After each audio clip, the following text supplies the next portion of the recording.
प्रियजनों, राधे राधे, जय श्री कृष्णा। मैं हूं चाणक्य राज भारद्वाज और आप देख रहे हैं राशि ज्योतिष, दर्पण मन का, सुख जीवन का। प्रियजनों, देव गुरु बृहस्पति राशि परिवर्तन करने जा रहे हैं। देव गुरु बृहस्पति का यह महाराशि परिवर्तन 1 मई 2024 को दोपहर 2:29 पर होगा और यह राशि परिवर्तन होने जा रहा है दैत्य गुरु शुक्राचार्य की राशि वृषभ में। दो गुरुओं का मेल होगा तो कुछ ना कुछ तो बड़ा खेल होगा। एक कहावत भी है कि मूर्ख से मूर्ख मिले तो तुरंत लड़ाई होए और ज्ञानी से ज्ञानी मिले तो ज्ञान समाया हो। देखिए, देवगुरु बृहस्पति देवताओं के गुरु हैं, बहुत ज्ञानी, अत्यंत ज्ञानी, शुभ ग्रह हैं।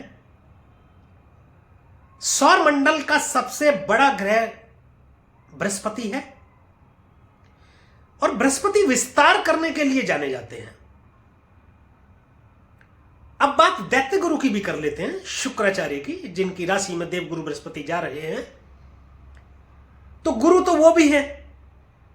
अब देखिए, गुरु तो गुरु ही है, शुक्राचार्य भी गुरु हैं, तपस्वी हैं, परम ज्ञानी हैं, शिव जी के परम भक्त भी हैं और शुभ ग्रह भी कहे जाते हैं। सभी प्रकार के धन धान्य और ऐश्वर्य लग्जरी के कारक शुक्रदेव माने जाते हैं। आपस में बेशक से देवगुरु बृहस्पति और दैत्य गुरु शुक्राचार्य शत्रु हैं, परंतु ये दोनों का मिलन सभी के लिए बहुत अच्छी खबर लेकर के आया है। शुभ परिणाम मिलेंगे दोनों के। एक ज्ञान के भंडार विस्तार करने वाले, दूसरे संपूर्ण सुखों की प्राप्ति कराने वाले। देवगुरु बृहस्पति प्रेम, सौहार्द और सौभाग्य के प्रतीक माने जाते हैं। गुरु स्वभाव से उग्र, दयालु, महान, शुभ फल प्रदान करने वाले, सकारात्मक और एक सम्मानित ग्रह माने गए हैं। देवगुरु बृहस्पति के गोचर का क्या प्रभाव रहेगा प्रियजनों 12 राशियों पर, इसी विषय पर मैं विस्तार से चर्चा कर रहा हूं। और इस विषय पर चर्चा करने के लिए आज जिस राशि के विषय में मैं चर्चा करूंगा वह है प्रियजनों कर्क राशि। एक बात मैं स्पष्ट कर दूं कि मेरा यह गोचर फल लग्न और चंद्र राशि दोनों पर ही आधारित है। लग्न और चंद्र राशि वाले दोनों ही इसको देख सकते हैं। इसको और स्पष्ट करके मैं बता दूं कि यदि आपके पहले घर या पहले भाव में जन्म कुंडली के 4 नंबर लिखा हुआ है तो आपकी कर्क लग्न बनती है। यह वीडियो आपके लिए है। और यदि आपकी जन्म कुंडली के जिस घर या जिस भाव में चंद्रमा विराजमान है वहां पर 4 नंबर लिखा हुआ है तो आपकी राशि कर्क बनती है। यह वीडियो आपके लिए भी है। तो प्रियजनों, मेरे साथ बने रहिएगा। कर्क राशि वाले वीडियो में अंत तक मैं बताऊंगा बृहस्पति के गोचर का प्रभाव क्या रहेगा और साथ ही कुछ ऐसे उपाय भी बताऊंगा जिनसे ग्रहों की अशुभता से बचा जा सकता है। तो देर न करते हुए प्रियजनों शुरू करते हैं। आपकी राशि से जो गुरु का गोचर हो रहा है वह हो रहा है लाभ भाव में। 11वें भाव में देव गुरु बृहस्पति का गोचर, लाभ भाव। 11वां भाव आमंदनी का भाव है। वह आमंदनी जो आप अपनी मेहनत से, अपनी सूझबूझ से, अपने बुद्धि विवेक कौशल का प्रयोग करके कमाते हैं। कमाई में धन भी आता है और मान प्रतिष्ठा भी कमाई ही जाती है, उसको भी कमाई मानी जाती है। इस दौरान कोई बहुत बड़ी इच्छा आपकी पूरी हो सकती है। यदि कोई ऐसी इच्छा आपके मन में पल रही थी अब तक, जिसके लिए आप संघर्षरत थे, तो अब वह इच्छा आपकी पूर्ण हो सकती है। देवगुरु बृहस्पति का गोचर आपके लिए अत्यंत लाभकारी सिद्ध होने वाला है।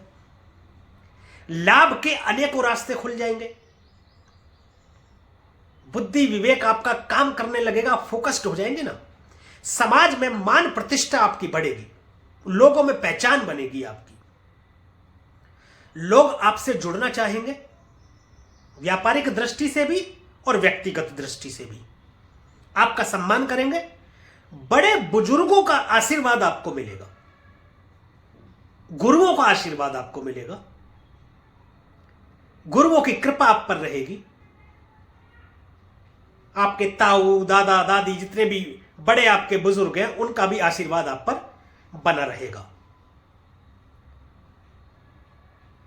व्यापारिक दृष्टि से लाभ के संकेत देते दिख रहे हैं देवगुरु बृहस्पति। विदेश यात्रा कराएंगे, ज्योतिष की तरफ आपका ध्यान हो सकता है, धार्मिक भी आप हो जाएंगे, धार्मिक यात्राएं, लंबी दूरी की यात्राएं हो सकती हैं आपकी।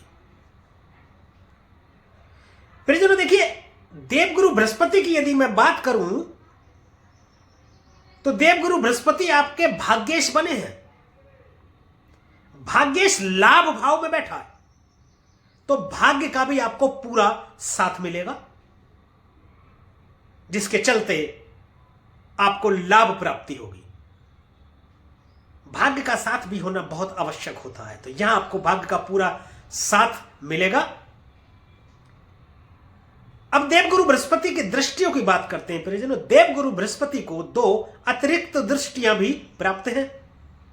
सप्तम दृष्टि सभी ग्रहों को प्राप्त होती है, परंतु कुछ ग्रहों को अतिरिक्त दृष्टियां भी प्राप्त होती हैं, जिनमें से देवगुरु बृहस्पति भी एक है। इनकी पहली जो पंचम दृष्टि जाएगी वह तृतीय भाव में जाएगी। तृतीय भाव परिजनों पराक्रम का भाव है, छोटे भाई बहनों का भाव है, आपके आस पड़ोस में रहने वालों के विषय में भी यहां से देखा जाता है। कम्युनिकेशन, कम्युनिकेशन क्या परिजनों, जब 2 या 2 से अधिक लोग आपस में बात करते हो तो कम्युनिकेशन कहलाता है। यानी कि मैं जब बात कर रहा हूं तो सामने वाला सुनकर उसको जवाब दे रहा है, और सामने वाला जो बात कर रहा है मैं उसको सुनकर के जवाब दे रहा हूं, यानी कि हम आपस में कम्युनिकेट कर रहे हैं। मल्टीमीडिया, टीवी, फिल्म इत्यादि सब यहां से देखा जाता है। ऑनलाइन कार्य भी यहां से देखे जाते हैं, जैसे कंप्यूटर इत्यादि। छोटे भाई बहनों से यदि संबंधों में कोई कड़वाहट, मनमुटाव या किसी भी प्रकार की परेशानी है तो वह अब सुधर जाएगी और संबंध मधुर होंगे। पड़ोसियों से भी संबंध आपके मधुर होंगे, आप सम्मानित रहेंगे, लोग आपका सम्मान करेंगे। यदि कोई व्यापार आप करना चाहते हैं या ऑनलाइन कोई व्यापार करना चाहते हैं, फिल्म, टीवी, मीडिया इत्यादि से संबंधित कोई कार्य आप करना चाहते हैं, तो इस वक्त आप शुरू कर सकते हैं। बहुत बड़ी सफलता देते दिख रहे हैं देवगुरु बृहस्पति। और यदि आप पहले से कर रहे हैं और उसमें कुछ कठिनाई का सामना आ रहा है या कठिनाई का सामना नहीं भी आ रहा है, सामान्य चल रहा है, तो अब उससे बेहतर रहेगा आपका कार्य। कार्य क्षेत्र का विस्तार होगा। देखिए, विस्तार करने के लिए तो जाने ही जाते हैं देवगुरु बृहस्पति। ये विस्तार करते हैं, आपके व्यापार का विस्तार करेंगे, संबंधों का विस्तार करेंगे, समाज में मान प्रतिष्ठा का भी विस्तार करेंगे और आपकी एक अलग पहचान बनेगी। सप्तम दृष्टि देवगुरु बृहस्पति की पंचम भाव में जाएगी। पंचम भाव राजनीति का भाव, उच्च शिक्षा, संतान, प्रेम संबंध, निवेश, बचत, stock market, share market, lottery, सट्टा इत्यादि सब पंचम भाव से देखा जाता है। और स्वास्थ्य भी पंचम भाव से देखते हैं, विशेषकर पेट की समस्या। निवेश में लाभ प्राप्ति के योग बना रहे हैं देवगुरु बृहस्पति। यदि पहले से आपने निवेश किया हुआ है या अब निवेश करने वाले हैं तो आप कर सकते हैं, उसमें लाभ प्राप्ति के योग बनते दिख रहे हैं। प्रेम विवाह के योग बना रहे हैं, शीघ्र विवाह के योग बन रहे हैं, प्रबल योग बन रहे हैं विवाह के। संतान प्राप्ति हो सकती है, हो सकता है अब से पहले आप प्रयास कर रहे हो संतान प्राप्ति के लिए, कई बार हो जाता है, गर्भपात की स्थितियां बनती हैं या कंसीव ही नहीं कर पाते हैं। ऐसी कुछ समस्याओं से यदि आप जूझ रहे थे तो अब उसमें आपको लाभ के संकेत मिल रहे हैं और संतान प्राप्ति के पूर्ण योग बन रहे हैं, उच्च शिक्षा के योग बन रहे हैं, संतान के संबंध में सुखद समाचार मिलेगा, ज्योतिष की तरफ आपका रुझान हो सकता है, ज्योतिष के संबंध में पुस्तकें पढ़ने की रुचि आप में बढ़ सकती है, इस प्रकार की वीडियो इत्यादि देखने की रुचि आप में बढ़ सकती है। ज्ञान प्राप्त करने की इच्छा के चलते आप किसी गुरु की तलाश में भी रहेंगे और बहुत अधिक संभावना है कि कोई गुरु आपको ऐसा मिल जाए जिसके चलते आप ज्योतिष से संबंधित या तंत्र मंत्र गूढ़ विद्या से संबंधित कोई ज्ञान प्राप्त कर लें और आप एक अच्छे ज्योतिषी बनकर के इस दौरान आए। देवगुरु बृहस्पति का यह गोचर 12 साल के बाद हो रहा है वृषभ राशि में। दो महान गुरु एक साथ 12 साल के बाद मिल रहे हैं, तो अत्यंत महत्वपूर्ण है यह देवगुरु बृहस्पति का गोचर। और देवगुरु बृहस्पति यहां पर जो गोचर करने वाले हैं वह करने वाले 14 मई 2025 तक। तो यह गोचर फल भी तब तक के लिए ही है। अब देवगुरु बृहस्पति की बात करते हैं नवम दृष्टि की। तो नवम दृष्टि है आपके सप्तम भाव में। सप्तम भाव दांपत्य का भाव है, पार्टनरशिप, साझेदारी, व्यापार को भी सप्तम भाव से देखते हैं। दांपत्य जीवन में मधुरता आएगी, संबंध मधुर होंगे। यदि कोई मतभेद किसी प्रकार को लेकर के थे तो अब वह नहीं रहेंगे और संबंध आपके मधुर हो जाएंगे। साझेदारी में यदि कोई कार्य आप कर रहे हैं या पार्टनरशिप में कोई आप कार्य कर रहे हैं या कोई व्यापार आप कर रहे हैं तो वह अब नई ऊंचाइयों को छुएगा। साझेदारी में आपके पार्टनर और आपकी दोनों की सूझबूझ बहुत अच्छे तरीके से कार्य करते हुए व्यापार को नई ऊंचाइयों पर ले जाएगी। व्यापार को विदेशों से भी जोड़ सकते हैं। व्यापारिक दृष्टि से बहुत उत्तम गोचर है देवगुरु बृहस्पति का। सप्तम भाव प्रियजनों दशम से दशम होता है, इसलिए कार्य क्षेत्र का विस्तार करेंगे, व्यापार का आपका विस्तार करेंगे देवगुरु बृहस्पति, जैसा कि उनका स्वभाव है विस्तार करने के लिए। लाभ भाव में बैठ करके यदि सप्तम भाव को देख रहे हैं तो व्यापार को इतना बढ़ा देंगे जिससे आपको लाभ प्राप्ति भी होगी और अधिक लाभ प्राप्ति होगी। एक चीज और मैं बता दूं आपको, यदि आप कोई व्यापार करना चाहते हैं, आप साझेदारी में कोई व्यापार करना चाहते हैं तो आप कर सकते हैं, उसमें आपको सफलता मिलेगी और वो व्यापार रुकेगा भी, टिकेगा भी।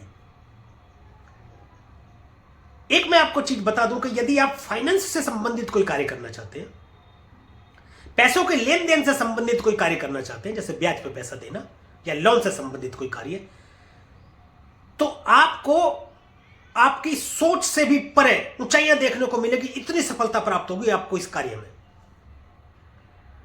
क्योंकि न्यायाधीशों, काउंसलर, बैंकर और धर्म गुरुओं का भी प्रतिनिधित्व देवगुरु बृहस्पति ही करते हैं।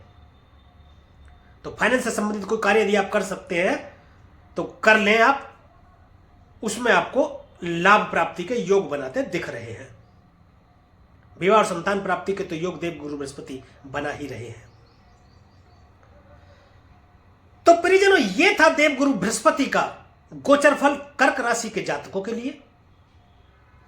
अब कुछ उपायों की बात कर लेते हैं। आपकी राशि के स्वामी चंद्रमा है और चंद्रमा भगवान शिव के मस्तक पर स्थित है। तो आप महामृत्युंजय मंत्र का यदि जाप करें रोजाना 1 माला, तो अत्यंत लाभकारी सिद्ध होने वाला है आपके लिए। रोजाना सूर्योदय के 1 घंटे के भीतर भीतर आप 1 माला जप रोजाना महामृत्युंजय मंत्र का करें तो आपको लाभ प्राप्ति होती रहेगी। माता की सेवा करें, नित्य माता के चरण स्पर्श करें और माता के स्वास्थ्य का ध्यान रखें, माता से संबंध अच्छे रखें, तो भी आपको अच्छे फल प्राप्त होते रहेंगे। तो प्रियजनों, आज के लिए, अभी के लिए बस इतना ही। यदि ये वीडियो आपको अच्छी लगी हो, दी गई जानकारी से आप संतुष्ट हो, तो कृपया वीडियो को लाइक करें, शेयर करें और कमेंट करके जरूर बताएं कि मेरे द्वारा ये फलित गोचर आप पर कितना प्रभावी है। और YouTube चैनल को सब्सक्राइब करें तथा बेल आइकन बटन दबाना बिल्कुल भी ना भूलें, ताकि इसी प्रकार की और भी महत्वपूर्ण जानकारियां आप तक समय पर पहुंचती रहें। अब मुझे दीजिए आज्ञा, मिलेंगे अगली वीडियो में एक और राशि के विषय में बात करेंगे देवगुरु बृहस्पति के गोचर की। तब तक के लिए प्रियजनों, राधे राधे, जय श्री कृष्णा। और आप देखते रहिए राशि ज्योतिष, दर्पण मन का, सुख जीवन का।